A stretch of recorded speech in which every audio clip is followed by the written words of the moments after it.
Hello everyone, आज हम discuss करेंगे 12 अक्टूबर 2020 की करंट अफेयर्स सेशन की पीडीएफ एंड रेगुलर अपडेट्स के लिए आप मेरे टेलीग्राम चैनल जीए बाय प्रशांत सर पे मुझे फॉलो कर सकते हैं। आप मुझसे व्हाट्सएप पे भी कनेक्ट हो सकते हैं। मेरा व्हाट्सएप नंबर है 9161407907। कोई भी डाउट हो, कोई भी क्वेरी हो सेशन से रिलेटेड, आप मुझसे व्हाट्सएप पे भी कनेक्ट हो सकते हैं। आप मुझसे इंस्टाग्राम पे भी फॉलो कर सकते हैं। मेरी इंस्टाग्राम आईडी है prashmin26। ओके, चलिए आइए स्टार्ट करते हैं आज का सेशन। अब जो हमारा सेशन है, सेशन में हम सारी की सारी national news, international news, banking and finance, defence news, books and author, sport news, brand ambassador, science and technology, obituaries, important days and strategy की हम वो सारा पोर्शन कवर करते हैं जो पेपर में आता है। ठीक है, तो पूरा पैकेज रहता है हमारे सेशन में। जो भी हमारे सेशन होते हैं करंट अफेयर्स के, उसमें हम पूरी की पूरी जो भी इंपॉर्टेंट डिटेल्स है, स्ट्रेटेजी की हो चाहे इंपॉर्टेंट पॉइंट्स हों, ठीक है, वो हम सारा का सारा कवर करते हैं हमारे सेशन में। ठीक है, तो आइए स्टार्ट करते हैं हमारा सेशन 12 अक्टूबर का। तो पहली न्यूज है, बिसर अल खसवा ने is the new prime minister of which country. तो अभी हाल ही में बिसर अल को किस कंट्री का प्रधानमंत्री बनाया गया? तो सही जवाब है जॉर्डन। तो हाल ही में जॉर्डन के जो किंग हैं, जॉर्डन की जो किंग हैं उनका नाम है अब्दुल्ला सेकंड। अब्दुल्ला सेकंड ने बिसर अल को वहां का पीएम अपॉइंट किया। जॉर्डन में चल क्या रहा है? एक्चुअली जॉर्डन में की जो पब्लिक है, जॉर्डन की जो पब्लिक है वो वहाँ की गवर्नमेंट के अगेंस्ट में, ठीक है ना, वहाँ की जो गवर्नमेंट है उसके अगेंस्ट में प्रोटेस्ट कर रही थी। अब प्रोटेस्ट क्यों कर रही थी? क्योंकि वहाँ की जो गवर्नमेंट है उन्होंने टैक्सेस बहुत ज़्यादा बढ़ा दिए थे। अभी पेंडेमिक तो चल ही रहा है, जिसकी वजह से हर कंट्री जीडीपी के कम होने, हर कंट्री में जीडीपी कम हो रही है, हर कंट्री में अनएम्प्लॉयमेंट बढ़ा हुआ है। साथ ही साथ वहाँ की गवर्नमेंट ने टैक्सेस भी बढ़ा दिए। गवर्नमेंट के ऊपर करप्शन के बहुत सारे चार्जेस थे, तो बहुत सारे इशू थे वहाँ की गवर्नमेंट से वहाँ के लोगों को, जिसकी वजह से वहाँ की पब्लिक रोड में प्रोटेस्ट कर रही थी। वहाँ की जो जॉर्डन की कैपिटल है अमान में प्रोटेस्ट चल रहा था। ठीक है, लार्ज स्केल में प्रोटेस्ट चल रहा था। जो वहाँ की यूथ है वो प्रोटेस्ट कर रही थी। तो वहाँ के जो पीएम है, इस गवर्नमेंट के जो पीएम है, उन्होंने रिजाइन दे दिया। जब उन्होंने रिजाइन दे दिया तो इसी गवर्नमेंट के एजुकेशन मिनिस्टर थे कौन? बिसर अल। तो इन्हें क्या बना दिया गया? इन्हें वहाँ का पीएम बना दिया गया। अब ये जो बिसर अल है ये अब वहाँ पे अपनी गवर्नमेंट बनाएंगे। तो ये पूरी कहानी है जॉर्डन की, जिसकी वजह से वहाँ पे बिसर अल को पीएम बनाया गया। आई थिंक इतनी पॉइंट क्लियर होनी आपको। ठीक है, आइए कुछ एडिशनल पॉइंट और देखते हैं। तो एडिशनल पॉइंट में हमें यहाँ पे यही देखने की थी कि यहाँ देख लेते हैं डिस्क्रिप्शन में क्या लिखा है। डिस्क्रिप्शन में यही लिखा है कि अब्दुल्ला सेकंड ने बिसर अल खसवा ने को वहाँ का प्रधानमंत्री बनाया। 51 ईयर ओल्ड है ये बिसर अल। और ये अगर हम बात करें, इन्होंने किसे रिप्लेस किया? इन्होंने रिप्लेस किया उमार अल रजाज को। उमार अल रजाज अगर हम देखें तो वहाँ के पीएम थे। ठीक है, वहाँ के जो पीएम थे वो उमार अल रजाज थे। ठीक है, तो उन्हें रिप्लेस किया बिसर अल ने। तो आपको नाम याद रखने इतने। जॉर्डन की जो कैपिटल है वो अमान है। जॉर्डन की जो करेंसी है वो जॉर्डन दिनार है। ठीक है, अब ऐसे मैप में भी देख लेते हैं। जो जॉर्डन है वो मिडल ईस्ट कंट्री है। और वो अगर हम देखें तो ये कुछ कंट्रीज है जिनके साथ बॉर्डर शेयर करता है। सीरिया के साथ बॉर्डर शेयर करता है, इराक के साथ बॉर्डर शेयर करता है, सऊदी अरेबिया के साथ बॉर्डर शेयर करता है, पैलेस्टीन, ये जो वेस्ट बैंक वाला एरिया ये पैलेस्टीन है। ठीक है, पैलेस्टीन के साथ बॉर्डर शेयर करता है, इजराइल के साथ बॉर्डर शेयर करता है। और ये एक डिस्प्यूटेड एरिया गोलन हाइट, आपने कई बार न्यूज में सुना होगा गोलन हाइट एक डिस्प्यूटेड एरिया है सीरिया, इजराइल और लेबनान। ठीक है, जहाँ पे सीरिया भी क्लेम करता है, लेबनान भी क्लेम करता है और इजराइल भी क्लेम करता है। ओके, तो इनके साथ ये बॉर्डर शेयर करता है। ये रहा अमान। ठीक है, ये रहा अमान। ठीक है, अब हम यहाँ पे देख लेते हैं, इन सब की कैपिटल भी डिस्कस कर लेते हैं। तो सऊदी अरेबिया की जो कैपिटल है वो रियाद है, इराक की कैपिटल बगदाद है, सीरिया की कैपिटल डेमेस्कस है, इजराइल की कैपिटल जेरूसलेम है, पैलेस्टीन की भी कैपिटल जेरूसलेम है, लेबनान की कैपिटल बेरूट है और इजिप्ट की कैपिटल कैरो है। ठीक है, चलिए आइए डिस्कस करते हैं नेक्स्ट न्यूज। अगली न्यूज है, द जेवर international airport is the proposed India airport that will be constructed by Switzerland Zurich airport international. The airport will be build in which city of India? तो जेवर international airport बनाया जा रहा है, ये किसके द्वारा कंस्ट्रक्ट किया जाएगा? तो ये कंस्ट्रक्ट किया जाएगा स्विट्जरलैंड ज्यूरिख एयरपोर्ट इंटरनेशनल द्वारा। और ये जो बिल्ड किया जाएगा ये नोएडा में किया जाएगा। कहाँ पे किया जाएगा? नोएडा में। अगर हम देखें तो ये बोला जा रहा है कि ये इंडिया का सबसे लार्जेस्ट एयरपोर्ट होगा। जो जेवर इंटरनेशनल एयरपोर्ट होगा ये इंडिया का लार्जेस्ट एयरपोर्ट बनेगा और इसे कंस्ट्रक्ट करेगी स्विट्जरलैंड की कंपनी, कंस्ट्रक्ट कर रही है स्विट्जरलैंड ज्यूरिख एयरपोर्ट इंटरनेशनल। चलिए आइए इसके एडिशनल पॉइंट जान लेते हैं।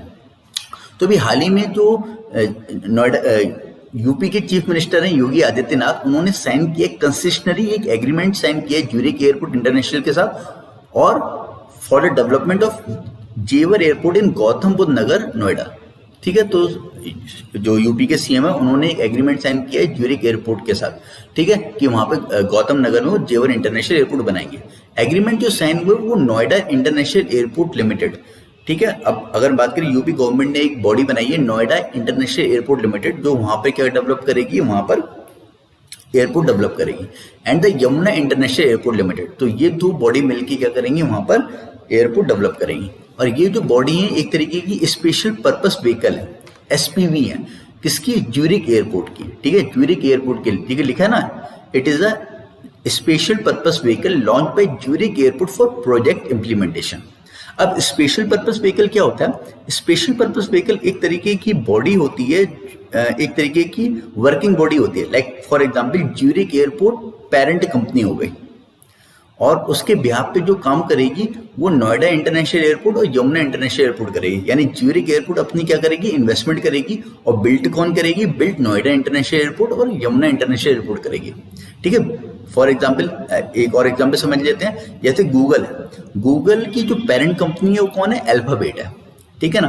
तो स्पेशल पर्पस व्हीकल क्या होता है कि एक तरीके की हम एक और कंपनी स्टैब्लिश कर देते हैं जो वो पूरी तरीके से उस प्रोजेक्ट पे काम करती है।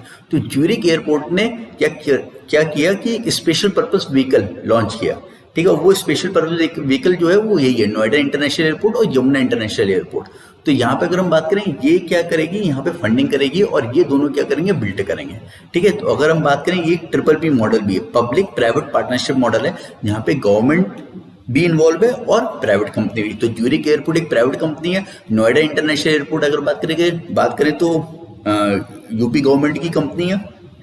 तो ये पब्लिक प्राइवेट पार्टनरशिप पे बिल्ड होगी। पब्लिक प्राइवेट पार्टनरशिप पता ही होगा कि जिसमें कुछ परसेंटेज गवर्नमेंट का होता है, कुछ परसेंटेज प्राइवेट कंपनीज का होता है। अब प्राइवेट कंपनीज की हमें हेल्प इसलिए लेनी पड़ती है क्योंकि बहुत सारी टेक्नोलॉजी, बहुत सारी रिसोर्सेस हैं जो प्राइवेट कंपनीज के पास होती हैं, वो पब्लिक कंपनीज के पास नहीं होती हैं। और कुछ प्राइवेट कंपनीज भी पब्लिक कंपनी की हेल्प इसलिए लेती है क्योंकि जो रिसोर्सेज पब्लिक कंपनी के पास है वो प्राइवेट कंपनीज के पास नहीं है। तो इस तरीके से दोनों कोलैबोरेट करके इस प्रोजेक्ट को रन करेंगे, ठीक है। अब ये जो एग्रीमेंट है, ये जो ज्यूरिख एयरपोर्ट का डिजाइन का, बिल्ड का और ऑपरेट करने का नोएडा इंटरनेशनल एयरपोर्ट फॉर 40 साल का ये इन्हें ये अगर बात करें लाइसेंस प्रोवाइड किया गया, ठीक है ना। जो इसे रन करेगा, बिल्ड करेगा, इसमें जो भी अगर बात करें पूरा जो कंस्ट्रक्शन करेगा वो ज्यूरिख एयरपोर्ट करेगा और इन्हें 40 साल का कॉन्ट्रैक्ट दिया गया। The Jewar airport also known as Noida international greenfield airport will be spread over 5,000 hectare तक ये स्प्रेड किया जाएगा। एंड इसकी जो एस्टिमेटेड कॉस्ट है वो 29,560 करोड़ है, 29,560 करोड़ इसकी क्या है, एस्टिमेटेड कॉस्ट है। बोला जा रहा है इसमें 7 से लेके 8 रनवे होंगे, ठीक है। ये तभी इंदिरा गांधी इंटरनेशनल एयरपोर्ट में कुछ 3 से 4 रनवे हैं, इसमें 7 से 8 रनवे होंगे, ठीक है। तो यहाँ पे लिखा भी है कि पब्लिक प्राइवेट पार्टनरशिप पे बिल्ड है। तो इतनी बात क्लियर होगी। तो आपको पता चल गया होगा कि जो नोएडा पे जो एयरपोर्ट बिल्ड कर रहा है वो कौन कर रहा है, वो ज्यूरिख एयरपोर्ट इंटरनेशनल बिल्ड कर रहा है। स्विट्जरलैंड की बात करें तो स्विट्जरलैंड की जो कैपिटल है वो क्या है, स्विट्जरलैंड की कैपिटल बर्न है, ठीक है, बर्न। और स्विट्जरलैंड की जो करेंसी है वो स्विस फ्रैंक है। स्विट्जरलैंड की जो करेंसी है वो क्या है, स्विस फ्रैंक। तो ये कुछ बेसिक चीजें जो हमें स्विट्जरलैंड के बारे में पता होनी चाहिए। और स्विट्जरलैंड की जो लार्जेस्ट सिटी है वो ज्यूरिख है, और ज्यूरिख वहाँ का लार्जेस्ट एयरपोर्ट भी है, ठीक है। चलिए आइए नेक्स्ट न्यूज पे बढ़ते हैं। अगली न्यूज है, as per world bank what is the projected GDP growth rate of India for 2021। तो वर्ल्ड बैंक के अनुसार अभी हाल ही में भारत की जो अनुमानित जीडीपी रखी गई है 2020-21 की, वो कितनी रखी गई है, तो वो -9.6 रखी है, ठीक है। वर्ल्ड बैंक ने एक अनुमान लगाया है। तो पहले जो अनुमान लगाया था वर्ल्ड बैंक ने वो -3.20 का लगाया था, बट अभी अगर हम बात करें फिर से इसने अनुमान लगाया और अनुमान इसने -9.6 कर दिया। Bank release is south Asia economic focus report On 8 October, the contraction is mainly due to the impact of the national lockdown against the outbreak of COVID-19 pandemic. The income shock experienced by household and small urban service firm. तो इसी वजह से जो कोविड-19 की वजह से lockdown लगा या और भी लोगों की जॉब चली गई, अनएम्प्लॉयमेंट बढ़ गया, लोगों की स्पेंडिंग कम हो गई, ठीक है। तो जो भी इनकम का जो शॉक लगा है लोगों को या जो मार्केट को, उसकी वजह से जो प्रोजेक्शन अनुमान है वो बहुत ज़्यादा बढ़ा दिया गया कि जो भारत की जीडीपी जब ये साल खत्म होगा तो 9.6 होगी माइनस, ठीक है, माइनस 9.6 होगी। या तभी हाल ही में अगर हम देखें तो जो फर्स्ट क्वार्टर की रिपोर्ट आई थी, फर्स्ट क्वार्टर की जो इंडिया की रिपोर्ट आई थी, तो उसमें हमें पता है कि इंडिया की जो जीडीपी थी कितनी थी, 23.9, माइनस 23.9% थी फर्स्ट क्वार्टर की रिपोर्ट 2020-21 की। तो जब ये साल खत्म होगा तो पूरे साल की जो रिपोर्ट रहेगी वो माइनस 9.6 रहेगी। तो एक एवरेज इन्होंने बताया, ठीक है। तो ये अनुमान किया है वर्ल्ड बैंक ने। आई थिंक इतनी बात क्लियर होगी। और 5.4 किया है 2021-22 के लिए, 2021-22 के लिए 5.4 पॉजिटिव ग्रोथ एक्सपेक्ट करी है। ओके, नेक्स्ट अगर हम देख लें तो वर्ल्ड बैंक के बारे में पता ही है। वर्ल्ड बैंक की ये जो हेडक्वार्टर है वर्ल्ड बैंक का वो कहाँ पर है, वो न्यूयॉर्क में है। और सॉरी, वर्ल्ड बैंक का जो हेडक्वार्टर है वो वॉशिंगटन डीसी में है, ठीक है ना, वॉशिंगटन डीसी में है। वर्ल्ड बैंक के जो हेड हैं वो डेविड मालपास हैं, डेविड मालपास इसके हेड हैं। और वर्ल्ड बैंक की जो स्थापना हुई थी 1944 में हुई है, ठीक है। चलिए आगे देखते हैं अगली न्यूज़। अभी हाल ही में अगर हम बात करें तो आरबीआई ने भी भारत की 2020-21 की जीडीपी की अगर ये अनुमानित करी है, क्योंकि अनुमानित वाले क्वेश्चन जरूर आते हैं, कई बार पेपर में आए हैं, ठीक है। तो इसे आपको अगर बात करें केयरफुली आपको याद करने पड़ेंगे इसके जो भी अनुमान कोई भी संस्था लगा रही है, चाहे वो आरबीआई लगा रही हो चाहे वो वर्ल्ड बैंक लगा रही हो। तो आरबीआई ने जो अनुमान लगाया वो माइनस 9.5 का लगाया है। तो वर्ल्ड बैंक और आरबीआई का जो अनुमान है वो बिल्कुल तकरीबन एक सही है, वहां पर जो डिफरेंस है 0.1 का है। तो वर्ल्ड बैंक ने जो अनुमान लगाया है 2021 का वो 9.6 लगाया है और आरबीआई ने कितना लगाया है, 9.5 लगाया। अभी हाल ही में अगर हम देखें तो आरबीआई ने अपनी मॉनेटरी पॉलिसी रिलीज करी है। आरबीआई की कमेटी मॉनेटरी पॉलिसी कमेटी, हमने अपने पिछले सेशन में मॉनेटरी पॉलिसी कमेटी के बारे में डिस्कस किया था कि मॉनेटरी पॉलिसी कमेटी वो कमेटी है जो कंट्री में मनी से रिलेटेड पॉलिसी बनाती है।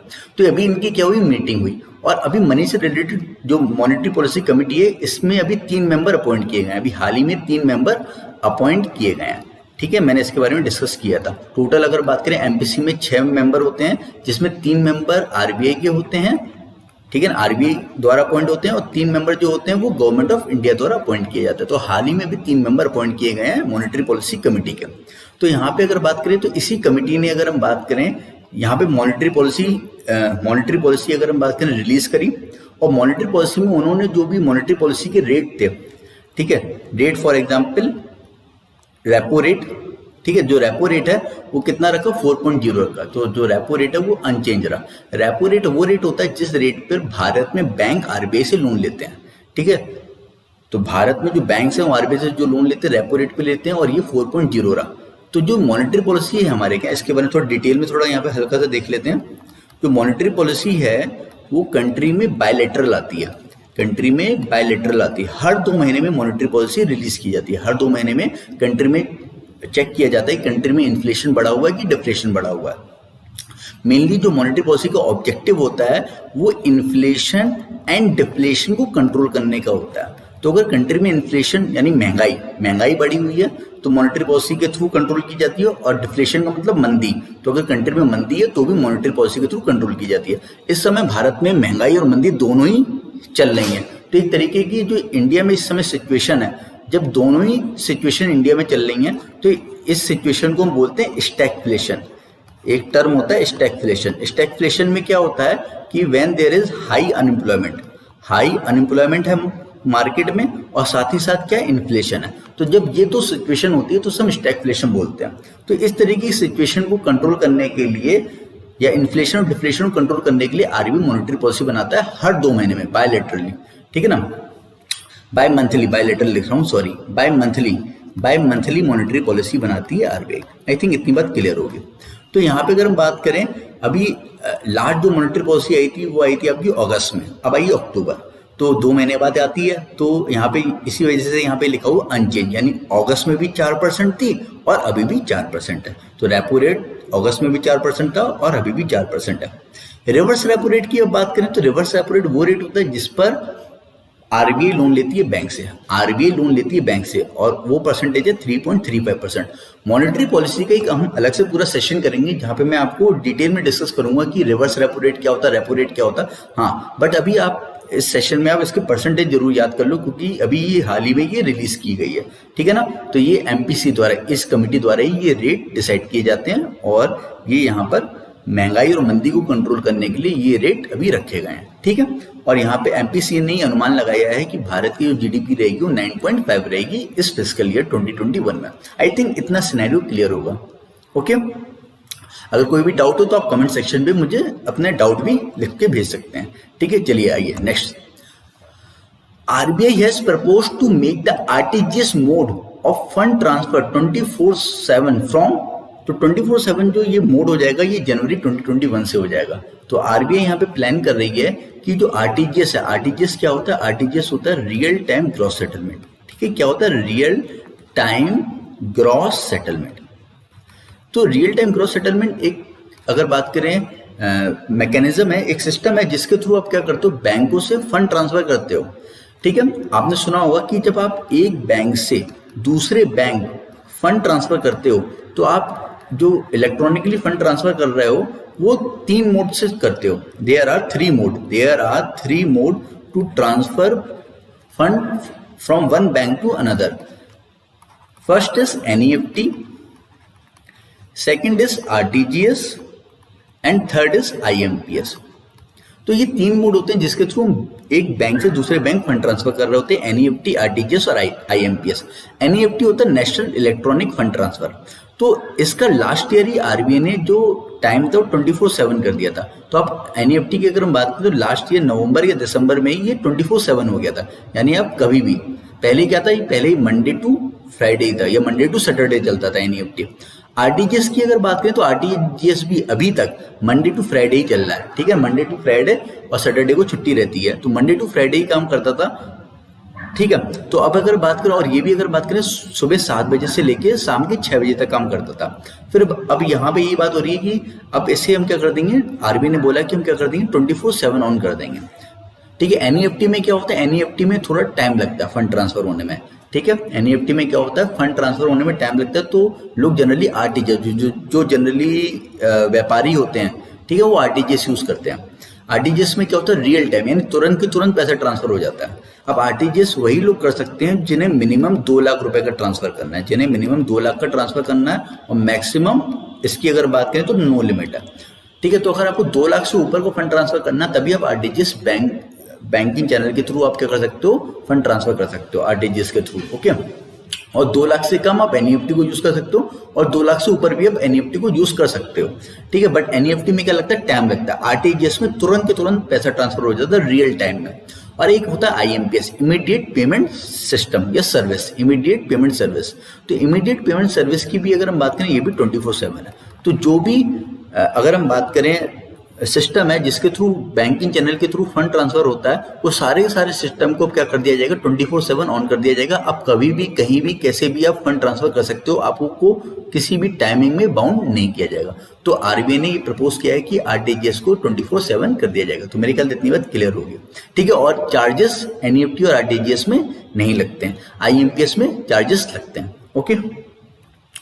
नेक्स्ट है, मुकेश अंबानी है top the Forbes India Rich List for 2020.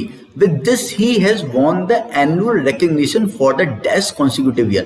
अभी फोर्ब्स ने रिच इंडियंस की एक लिस्ट जारी करी है जिसमें मुकेश अंबानी टॉप किया, और ये जो टॉप किया 13, यानी 13 कंसिक्यूटिव ईयर्स की अगर बात करें रेगुलर, यानी 13वीं बार इन्होंने टॉप किया, यानी पिछले 13 सालों से मुकेश अंबानी भारत के सबसे अमीर व्यक्ति हैं, सबसे रिच पर्सन है, ओके। अब अगर हम बात करें, ये अगर बात करें, लिखा भी है 13 कॉन्सिक्यूटिव ईयर तक ये रिच पर्सन है, और the tycoon added 37.3 billion to his net worth to bring his total fortune to $88.7 billion. इतने इनकी फॉर्च्यून बढ़ गई है, और 73% राइज हुई है पिछले साल से।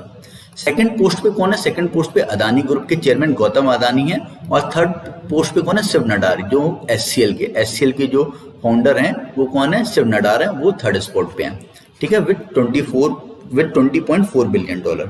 तो अगर हम बात करें ये अगर बात करें टॉप 3 हैं फोर्ब्स की लिस्ट में। अभी हाल ही में अगर हम बात करें एक और लिस्ट आई थी हुरुन रिच लिस्ट, ठीक है ना, हुरुन इंडियन रिच लिस्ट आई थी अभी हाल ही में अक्टूबर के महीने में आई थी हुरुन रिच लिस्ट। तो हुरुन रिच लिस्ट में अगर हम बात करें तो जो मुकेश अंबानी थे वो तब भी टॉप पे थे, और ये 9 कॉन्सिक्यूटिव ईयर से इस लिस्ट में एक ऑर्गेनाइजेशन है हुरुन, उसकी लिस्ट में अगर बात करेंगे 9 कॉन्सिक्यूटिव ईयर्स की, अगर 9 कॉन्सिक्यूटिव ईयर में ये अगर हम बात करें ये रिच पर्सन की कैटेगरी में नंबर 1 पर आए हैं, ठीक है। यानी फोर्ब्स की लिस्ट में अगर बात करें तो लगातार 13वीं बार मुकेश अंबानी जी टॉप पर आए हैं, और हुरुन के अकॉर्डिंग लगातार 9वीं बार मुकेश अंबानी जी टॉप पर आए हैं। फर्स्ट पर मुकेश अंबानी जी हुरुन की रिच लिस्ट में भी हैं और फोर्ब्स की रिच लिस्ट में भी हैं। लेकिन सेकंड में अगर हम बात करें हुरुन की जो रिच लिस्ट थी उसमें अगर हम देखें तो सेकंड में हिंदुजा ब्रदर्स थे, इनकी लिस्ट में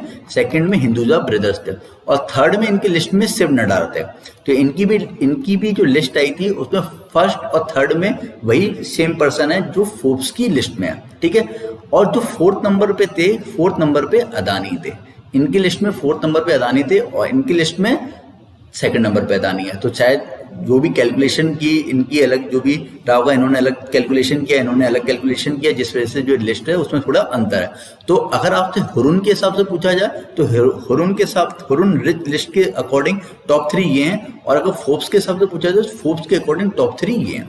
चलिए आइए next. Who has given as the additional charges of the Ministry of Consumer Affairs, Food and Public Distribution? तो अभी हाल ही में consumer affair food and public distribution का चार्ज किससे दे दिया गया?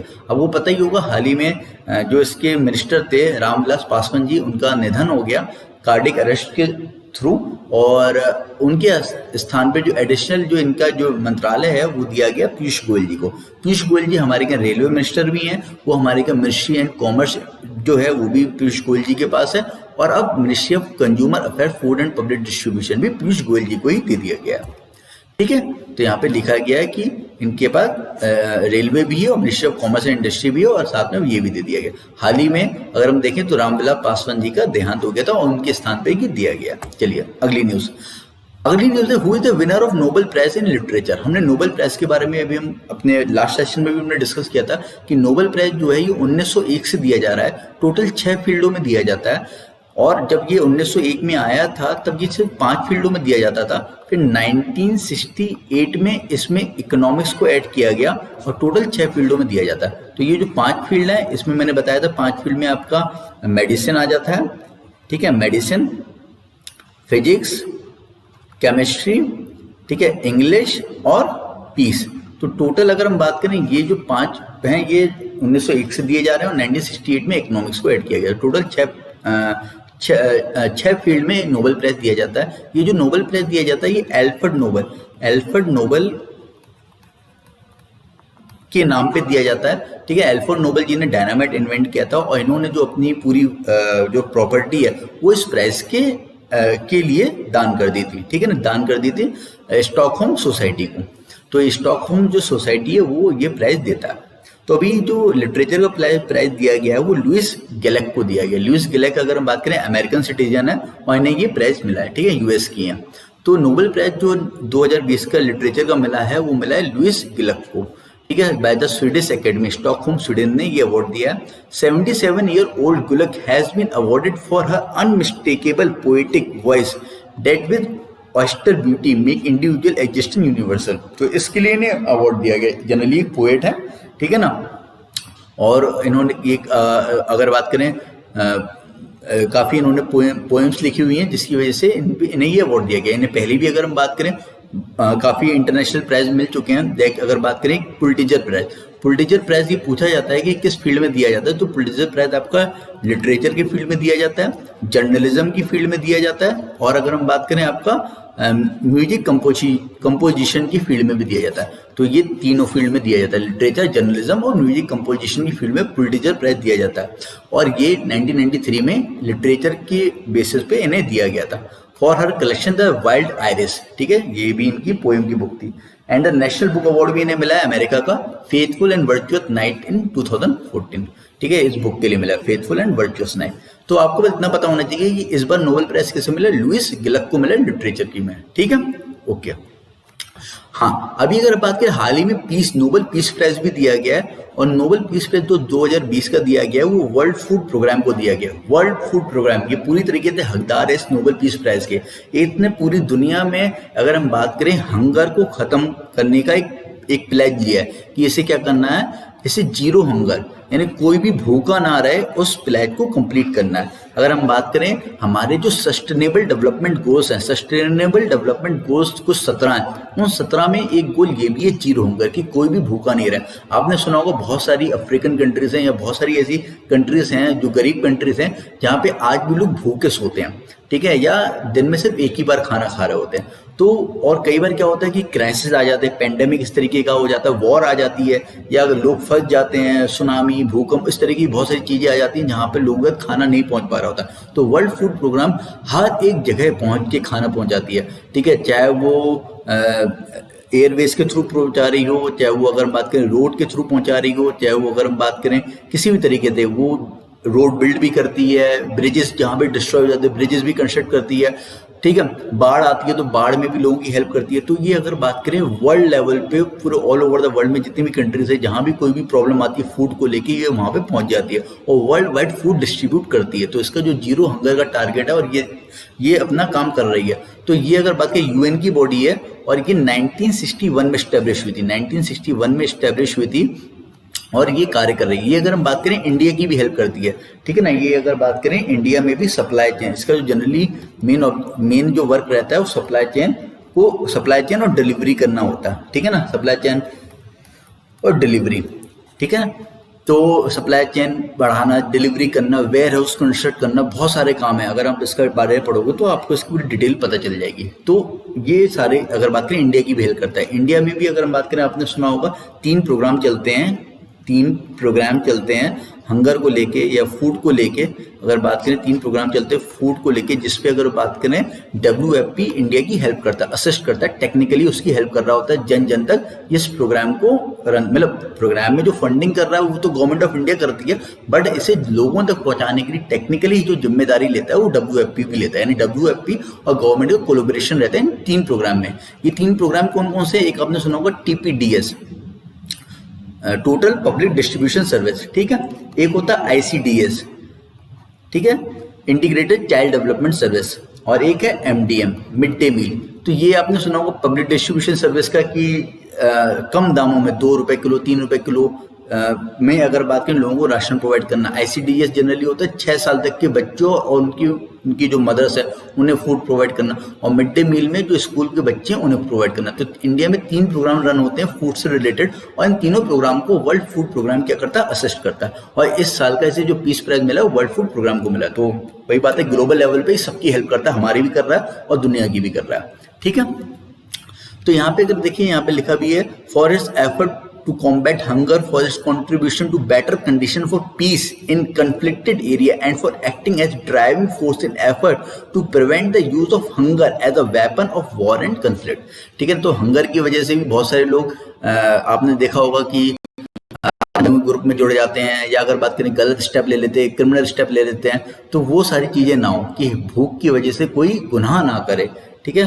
तो वो सारी चीजें इस पे, इन सारी चीजों पे फोकस करते हुए ये सबको फूड प्रोवाइड करता है। तो इस पूरी तरीके से हकदार है पीस प्राइज का, नोबेल पीस प्राइज का। और इसका जो हेडक्वार्टर है रोम और रोम में है, ठीक है ना, इटली की जो कैपिटल रोम वहां पर है। और वर्ल्ड फूड प्रोग्राम जो एस्टैब्लिश हुआ था 1961 में हुआ था, यूएन की बॉडी है, UN WFE, ठीक है, ओके, ठीक है। तो मेरे ख्याल इतनी बात क्लियर होगी। नेक्स्ट देखते हैं। The India first indigenous anti-radiation missile which was flight tested recently by DRDO। तो अभी अगर हम बात करें, आपने देखा होगा DRDO बहुत ज़्यादा टेस्ट कर रहा है। हाल ही में अगर हम बात करें, उसने बहुत सारी मिसाइल लॉन्च करी, ठीक है ना। उसने अगर बात करें सरफेस से मिसाइल लॉन्च करी है, वाटर नेवी से भी, नेवी के द्वारा, नेवी शिप के द्वारा भी अगर बात करें मिसाइल लॉन्च करी है। और यहाँ पे अगर बात करें एयरफोर्स, जो हमारे एयरफोर्स है एयरफोर्स के लिए भी अगर हम बात करें, उसने एक ये मिसाइल तैयार करी और यहाँ पे एक मिसाइल का टेस्ट किया। और ये मिसाइल कैसी, एक एंटी रेडिएशन मिसाइल है, इसका नाम है रुद्रम। ठीक है, इसका नाम क्या है, रुद्रम है। तो अगर बात करें एंटी रेडिएशन मिसाइल का मतलब क्या हुआ, एंटी रेडिएशन वो मिसाइल होती है जो दुश्मन का जो रेडार सिस्टम है उसे अगर बात करें डिस्ट्रॉय कर देती है। एक अगर बात करें रेडार सिस्टम होता है हर एक कंट्री का, जिससे वो क्या करती है, डिटेक्ट करती है दूसरी कंट्री की मिसाइल्स को।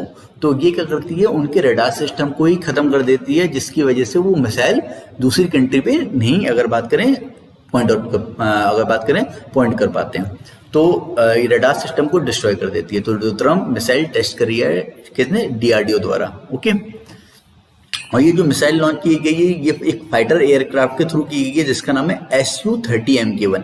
ये आपको पता होना चाहिए, Su-30MK1 फाइटर एयरक्राफ्ट के थ्रू अगर हम देखें तो ये मिसाइल क्या किया गया, टेस्ट किया गया। मिसाइल का नाम है रुद्रम। ये व्हीलर आइलैंड ओडिशा कोस्ट पे इसकी टेस्टिंग की गई है। ये कैसी, एंटी रेडिएशन।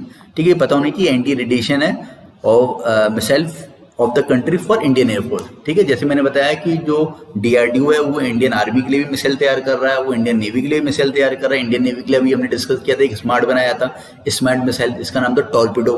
ठीक है, अभी हमने देखिए ब्रह्मोस का भी परीक्षण किया था, सौर्य का भी परीक्षण किया था। तो बहुत सारी मिसाइलों को परीक्षण कर रहा है। जो भी सिचुएशन जो अब चल रही हो, आप देख ही रहे हो कि चाइना के बिहेवियर को अगर हम देखें तो चाइना के बिहेवियर को देखते हुए एलएसी में जो भी चीज़ें चल रही हैं उन चीज़ों को देखते हुए मिसाइल की टेस्टिंग की जा रही है।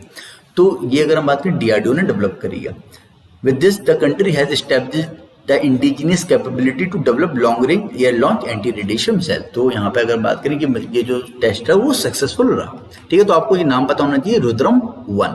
ठीक है, व्हीलर आइलैंड से इसका परीक्षण किया गया, Su-30MK1 फाइटर एयरक्राफ्ट से किया गया। चलिए आगे देखते हैं। डीआरडीओ की जो हेडक्वार्टर है डीआरडीओ का वो नई दिल्ली में, और डीआरडीओ के जो हेड हैं वो जी सतीश रेड्डी हैं, ये पता होना चाहिए।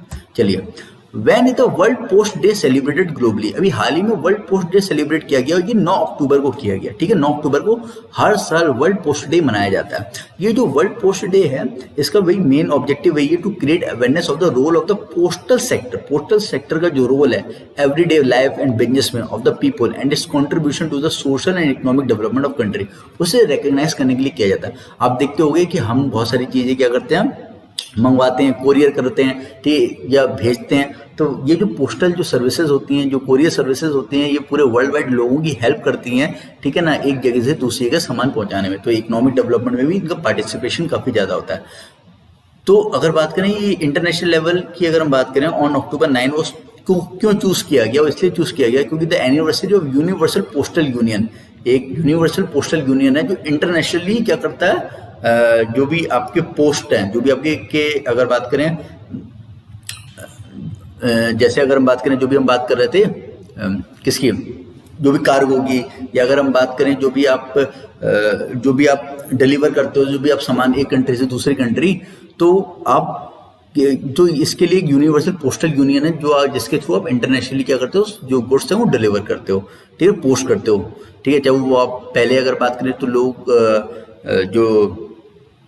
जो मैसेजेस हैं वो भी ट्रांसफ़र किया करते थे, और भी अगर बात करें बहुत सारी चीज़ें ट्रांसफ़र की जाती हैं। तो वो अगर बात करें 1874 में इस्टेब्लिश हुई थी, जो इंटरनेशनल लेवल पे क्या करती है, पोस्ट को ट्रांसफ़र करती है। तो उसकी एनिवर्सरी 9 अक्टूबर को होती है। और जनरली अगर हम बात करें वर्ल्ड पोस्ट डे जो सेलिब्रेट किया जा रहा है वो 1969 से किया जा रहा है। 1969 से ये वर्ल्ड पोस्ट डे सेलिब्रेट किया जा रहा है, आपको बस इतना पता होना चाहिए। ठीक है, अभी हाल ही में अगर हम बात करें 10 अक्टूबर को नेशनल पोस्टल डे बनाया गया। तो ये क्यों बनाया गया, as an extension of world post day. ठीक है, which is celebrated on 9 October. तो वर्ल्ड पोस्ट डे 9 अक्टूबर को बनाया जाता है, तो हमने भी इंडिया में एक नेशनल पोस्टल डे बनाया 10 अक्टूबर को।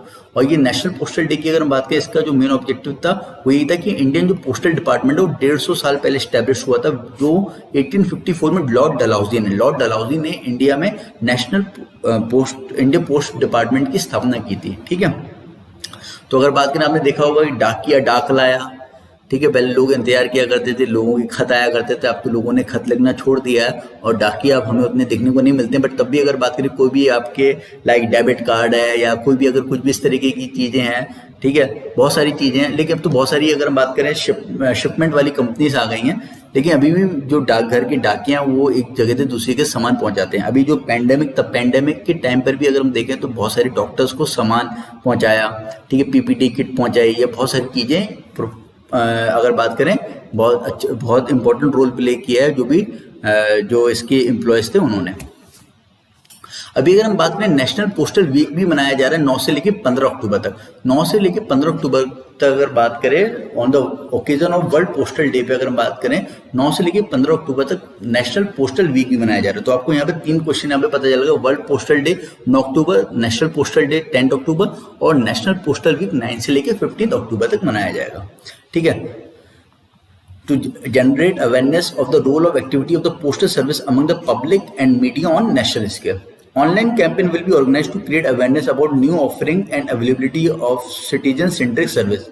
तो ये जो नेशनल पोस्टल वीक मनाया जा रहा है, इसमें जो 9 अक्टूबर को तो वर्ल्ड पोस्टल डे मनाया जा रहा है, 10 अक्टूबर को बैंकिंग डे मनाया जा रहा है, 12 अक्टूबर को पोस्टल लाइफ इंश्योरेंस डे मनाया जा रहा है, 13 अक्टूबर को नेशनल फिलेटले डे का मतलब होता है फिलेटले मतलब स्टैम्प, ठीक है ना। आपने देखा होगा स्टैम्प ड्यूटी या स्टैम्प लगते हैं जब भी हम कोई भी पोस्ट कर रहे होते हैं, कुछ भी हम, आपने देखा होगा छोटे छोटे स्टैम्प्स होते हैं, ठीक है, तो वो स्टैम्प्स वहाँ पे चिपकाए जाते हैं। स्टैम्प को फिलेटले बोलते हैं। National philately day, business development day और 15 अक्टूबर को मेज डे बनाया जाएगा। तो ये इस तरीके से पूरा एक नेशनल पोस्टल वीक सेलिब्रेट किया जाएगा 9 से लेकर 15 सितंबर तक। आई थिंक इतनी बात क्लियर होगी। चलिए आगे बढ़ते हैं।